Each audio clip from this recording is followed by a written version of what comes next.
इदम न मम को हम बार बार बोल रहे हैं और स्वाहा को बार बार बोल रहे हैं, बाकी बहुत सारे मंत्रों को हम केवल एक बार या दो बार बोल रहे हैं।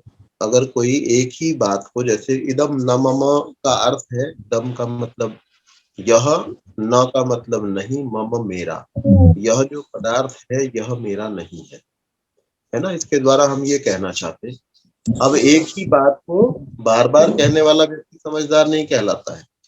मेरे पास में कोई वस्तु रखी हुई है ना, और उस वस्तु को उठा करके मैं कहूं कि ये वस्तु मेरी नहीं। मैं आपके घर में आया और आपके घर में आकर के मैंने कोई वस्तु उठाई और वस्तु को उठा करके कहा कि ये वस्तु मेरी नहीं है, आपके घर की वस्तु थी, वहीं से मैंने उठाई थी। तो एक बार कह दिया, इतने में तो आपको कुछ ज्यादा बुरा नहीं लगेगा, कोई बात नहीं है। वैसे तो आपको लगेगा भाई हमको पता है हमारे घर की चीजें तो हमारी हैं, तो एक बार कह दिया चल चलो कोई बात नहीं। लेकिन 15-20 मिनट के बीच में मैं एक वस्तु को या कुछ वस्तुओं को उठा उठा करके बार बार कहता रहूं कि ये वस्तु मेरी नहीं है, ये वस्तु मेरी नहीं है, तो व्यक्ति ये समझेगा कि ये जो बोलने वाला है ये कोई समझदार इंसान नहीं। लेकिन यहाँ एक ही बात को बार बार कहने को कहा गया, तो एक ही बात को बार बार कहने को क्यों कहा गया, ऋषियों ने ऐसा विधान किया और ऐसा विधान क्यों किया, तो इस पर हमको विचार करना है। और जब व्यक्ति अकेला बैठा हुआ था तब भी वो इदम न मम बोल रहा, यह मेरा नहीं है। जब आप समूह में बैठ करके हवन कर रहे हैं तब आप किसी के सामने कहते हैं कि ये पदार्थ मेरा नहीं है तो समझ में आता है, लेकिन जब आप अकेले बैठे हुए हैं, अकेले बैठ करके हवन कर रहा है व्यक्ति, तब भी बार बार क्या बोल रहा है, इदम न मम, ये पदार्थ जो है ये मेरा नहीं है। तो आप देखें, आपके घर के अंदर एक वाक्य बार बार बोला जाता है। जिन परिवारों में 2 वर्ष के, 10 वर्ष के, 15 वर्ष के, 20 वर्ष के बच्चे हैं, उन सारे परिवारों में वो परिवार चाहे बांग्लादेश में रहते हो, फ्रांस में रहते हो, कहीं पर भी रहते हो, भारत में रहते हो, उन सब परिवारों में एक वाक्य बार बार बोला जाता है। क्या वाक्य बोला जाता है, बेटे पढ़ा करो। सब जगह पर क्या बोला जाता है, बेटे पढ़ा करो। तो क्या बोलने वाला नासमझ होता है, बार बार इसको कोई बोलता है, क्या ये वाक्य जो है बोलने वाले नासमझ होते हैं? पिता माता बोलते हैं बच्चे को, और कई बार बड़े भाई बहन जो है ना ये भी बोलते हैं। तो सारे के सारे बोलते हैं बेटे पढ़ा करो। तो बेटे पढ़ा करो बार बार बोलने पर यह पता चला कि इसका महत्व जो है बाकी क्रियाओं की अपेक्षा ज्यादा है।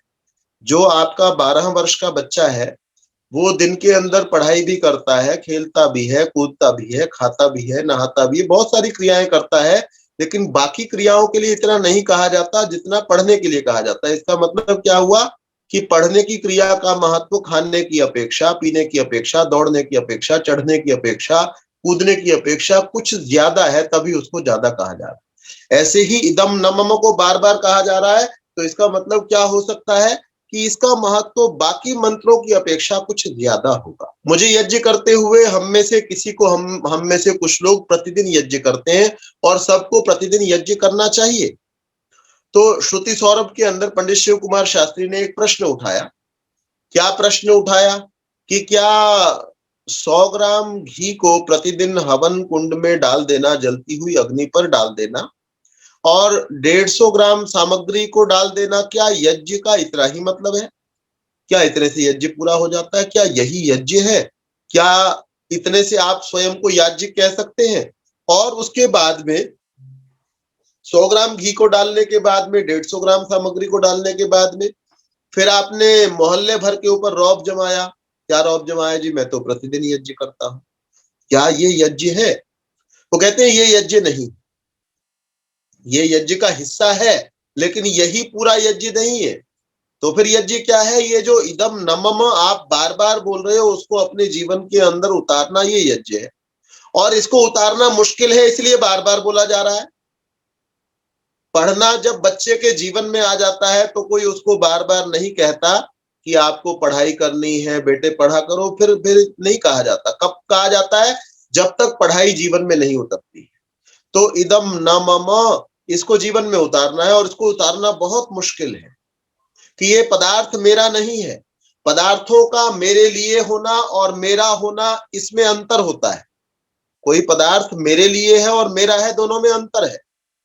मैं और आप किसी के घर में जब जाते हैं, मैं आपके घर में पहुंच गया, शक्ति सिंह जी के घर में मैं पहुंचा, तो मुझे एक विशेष नाम से पुकारा जाता है।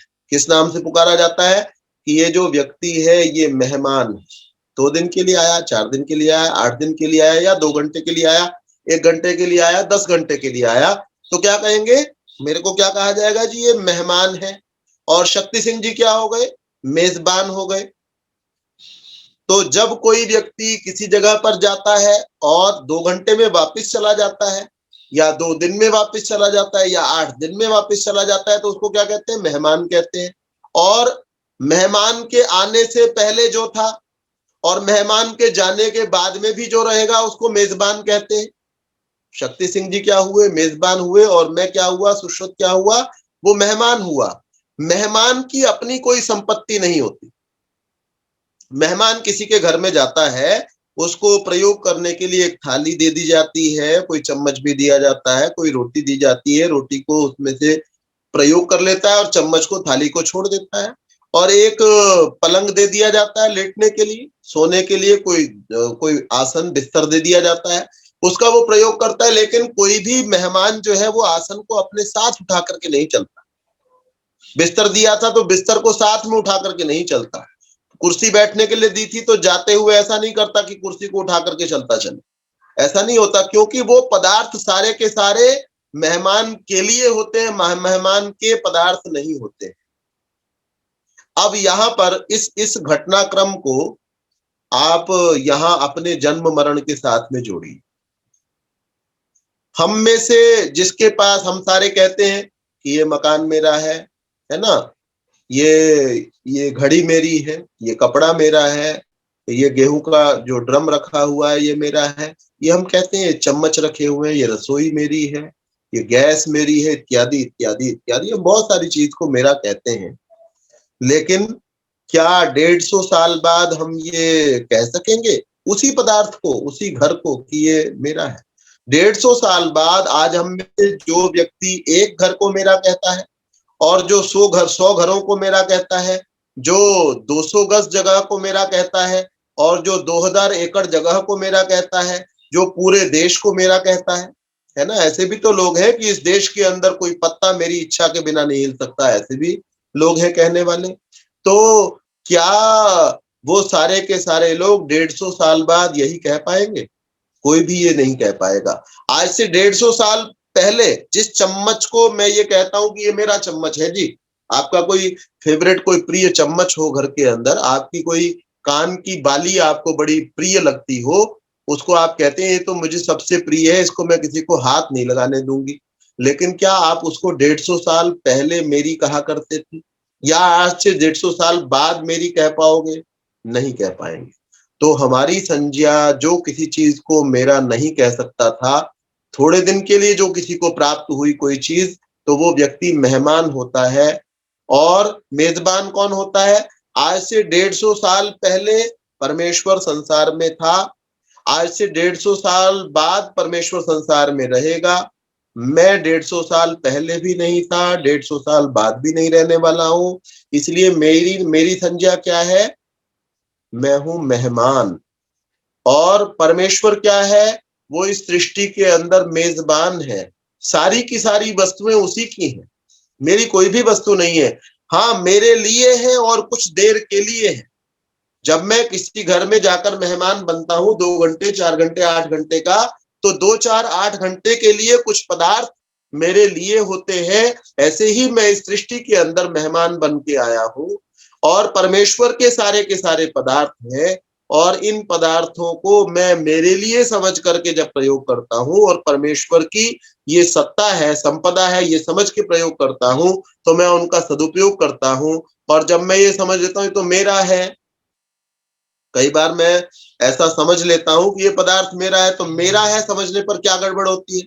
आदमी अपने पैसे के पटाखे लेकर के आता है ना, अपने पैसे की सामान लेकर के आया है, और अपने लाए हुए सामान में आग लगाता है, और उसमें आवाज होती है, और बड़ा खुश हो जाता है। अरे इसके अंदर क्या हुआ?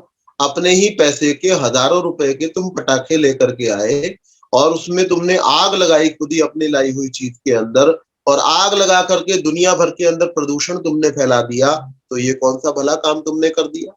और कोई क्या करता है जी, हमने क्या, एक व्यक्ति और क्या करने लगा, हजारों लाखों करोड़ों व्यक्ति और क्या करने लगे कि आज हमारा त्योहार है जी, आज हम किसी बकरे को खरीद करके लेकर के आएंगे जी, और उसको पका करके खा जाएंगे जी, उसको मारेंगे और मार करके पका करके खा जाएंगे जी, हमारा ये त्योहार है। जब हम पदार्थों को मेरा मान लेते हैं, परमेश्वर का नहीं मानते हैं, तब उसके अंदर सारी समस्याएं, संसार की सारी समस्याएं हैं, इसलिए क्योंकि मैंने चीजों को मेरा मान लिया। क्या, इदम मम, ये भी मेरा है, ये भी मेरा है, और जो दूसरे का है वो भी मेरा हो जाना चाहिए। जब जितना जितना जिस परिवार के अंदर इदम मम का भाव होता है, उस परिवार में अशांति होती है, दुख होता है, कष्ट होता है। और जिस परिवार के अंदर जितना इदम न मम का भाव रहेगा, सब कहेंगे नहीं मुझे नहीं चाहिए, मुझे इतना पर्याप्त है, और नहीं चाहिए, नहीं चाहिए। जितने लोग कहेंगे ये मेरा नहीं है, नहीं है, नहीं है, उतना ज्यादा सुखी हो जाएंगे। और ये बात केवल परिवार पर ही लागू नहीं होती है, आपके देश पर, आपके राज्य पर, राष्ट्रों की सीमाओं पर लागू होती है।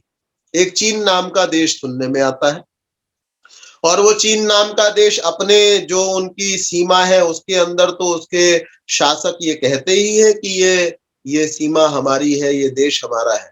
वो चाहते हैं अरुणाचल प्रदेश में भी उनके हिसाब से कुछ कुछ होना चाहिए। वो चाहते हैं कि गलवान वैली में भी उनके हिसाब से कुछ कुछ होना चाहिए। तो उन्होंने इदम न मम को छोड़ा, इदम मम को अपना लिया, ये भी मेरा, ये भी मेरा, ये भी मेरा। इसलिए वो अपने लिए भी संकट खड़े करते हैं और दूसरे राष्ट्रों के लिए भी संकट खड़े कर देते हैं। तो राष्ट्रों में अगर हम कहते हैं कि यज्ञ को आपने जीवन में उतार लिया। भारतीय संस्कृति महान इसलिए है कि उसमें ऐसे ऐसे छोटे छोटे शब्दों में सूत्र दिए हुए हैं, उन सूत्रों को मनुष्य अपना ले तो संसार की सारे के सारे झगड़े ही समाप्त हो जाएंगे। और एक बहुत बड़ा युद्ध जो है वो सारे विश्व के अंदर इस समय चल रहा है। क्या चल रहा है? बाजारवाद का युद्ध चलता है। अमेरिका कहता है कि सारे बाजारों में मेरा सामान बिकना चाहिए, और चाइना कहता है जी सब दुनिया के बाजारों में, भारत के बाजारों में मेरा सामान, अमेरिका के, फ्रांस के, सब जगह बाजारों में मेरा सामान बिकना चाहिए। तो ये जो इदम मम, वहां का बाजार भी मेरा होना चाहिए, वहां के बाजार में भी मेरे द्वारा उत्पन्न किए गए पदार्थों की बिक्री होनी चाहिए। हर जगह के बाजारों में मेरे द्वारा उत्पन्न किए गए मेरे उत्पादन की बिक्री हर जगह होनी चाहिए। तो जहां जहां जितना जितना हम ज्यादा इदम मम का भाव रखेंगे, ये भी मेरा, ये भी मेरा, ये वस्तु भी मेरी, ये बाजार भी मेरा, जितना ज्यादा ममत्व का भाव होगा उतना ज्यादा हर व्यक्ति दुखी रहेगा। आप देखें, मेरे पास में पानीपत में एक छोटा सा मकान है। मैं केवल कल्पना करता हूं कि मेरे मकान विश्व में अनेक स्थानों पर हो जाए। क्यों? क्योंकि मैंने जैसे कैसे करके पैसे इधर से उधर से, ऐसे वैसे वैसे खूब सारे पैसे इकट्ठे किए, और न्यूयॉर्क में मकान ले लिया, अहमदाबाद में मकान ले लिया, कलकत्ता में मकान ले लिया। 8, 10, 15 मकान जो है मेरे हो गए।